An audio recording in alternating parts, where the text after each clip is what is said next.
एक भिखारी जो अक्सर ट्रेन में भीख मांगता था, एक दिन की बात है वह रोज की तरह ही भीख मांग रहा था। तभी उसने ट्रेन के अंदर एक सूट बूट वाले व्यक्ति को देखा। अब भिखारी को लगा कि ये व्यक्ति भीख में जरूर कुछ अच्छा देगा। उसके बाद वह उस व्यक्ति के पास चला गया और भीख मांगने लगा। भिखारी ने उस व्यक्ति से बोला, सेठ कुछ दे दो ना। सेठ ने बोला, तुम कौन हो? भिखारी ने सेठ की ओर देखते हुए बोला, सेठ मैं एक भिखारी हूँ, मुझे कुछ दो ना। सेठ ने भिखारी से कहा, अगर मैं तुम्हें भीख दूंगा तो तुम बदले में मुझे क्या दोगे? भिखारी को कुछ समझ में नहीं आया और सेठ से कहने लगा कि सेठ मैं तो भिखारी हूँ, मैं भला आपको क्या दे सकता हूँ। सेठ ने कहा, भाई मैं तो व्यापारी हूँ, मैं तब तक किसी को कुछ नहीं देता जब तक कि मुझे बदले में कुछ ना मिल जाए। उसके बाद सेठ का स्टेशन आ गया और वह उतर गया, लेकिन उसकी कही बातें अब भी भिखारी के दिमाग में घूम रही थी। भिखारी सोच में पड़ गया और सोचने लगा कि उसे भीख इसलिए कम मिलती है क्योंकि वह भीख के बदले लोगों को कुछ दे नहीं पाता। लेकिन फिर सोचा कि मैं तो भिखारी हूँ, मैं आखिर किसी को क्या दे सकता हूँ। एक दिन भिखारी पार्क में बैठे हुए यही बातें सोच सोच कर परेशान हो रहा था। तभी उसकी नजर पार्क में लगे फूलों पर गई और उसे ख्याल आया कि क्यों न भीख के बदले लोगों को फूल दिए जाएं। अगले दिन से भिखारी ने भीख के बदले लोगों को फूल देना शुरू किया, जिससे खुश होकर लोग भिखारी को ज्यादा भीख देने लगे और अब भिखारी को ज्यादा भीख मिलने लगा। एक दिन उसे फिर से वही सेठ ट्रेन में दिखाई दिया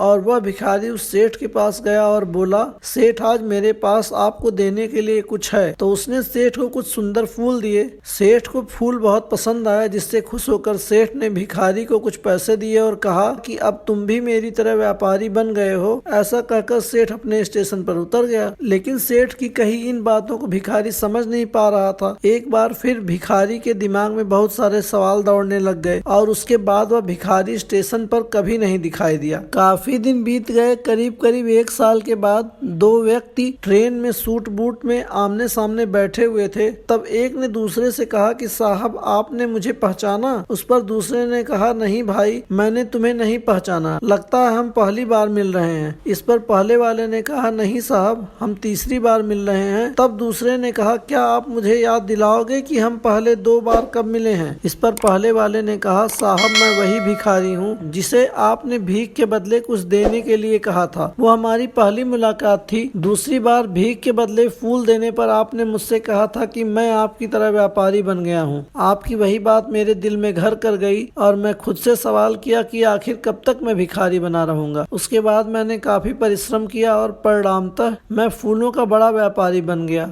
और आज मैं अपने व्यापार के सिलसिले से ही शहर जा रहा हूँ। ये बात शायद मुझे कभी समझ नहीं आती, लेकिन आपके द्वारा बोले गए शब्दों ने मुझे मुझसे मिला दिया और अब मैं अपने को जान गया हूँ कि मैं कौन हूँ। आज मैं समझ गया कि प्रकृति का नियम क्या है। हमें तभी कुछ मिलता है जब हम कुछ देते हैं और कुछ देने के लिए कुछ अर्जन करना पड़ता है और अर्जन के लिए हमें परिश्रम करना पड़ता है और यदि हम परिश्रम करेंगे तो भिखारी नहीं बनेंगे। भारतीय मुनियों ने इसीलिए स्वयं को जानने पर सबसे ज्यादा जोर दिया है। अब समझने की बात यह है हम स्वयं को किस परिप्रेक्ष्य में देखते हैं। हम जैसा सोचते हैं वैसा ही बन जाते हैं। जैसे इस भिखारी ने जब तक खुद को भिखारी समझा तब तक वो भिखारी बना रहा है और जिस दिन से भिखारी ने खुद को व्यापारी मान लिया उसी दिन से वह व्यापारी बन गया। लेकिन सबसे महत्वपूर्ण बात यह है कि सोचने के साथ धैर्य व परिश्रम भी अनिवार्य है। इसीलिए कबीरदास जी ने कहा है, श्रम ही ते सब होत है जो मन सखी धीर, श्रम ते खोदत कूप ज्यों थल में प्रकटे नीर। कहने का आशय यह है कि जो धैर्य के साथ परिश्रम करता है उसे सफलता अवश्य मिलती है।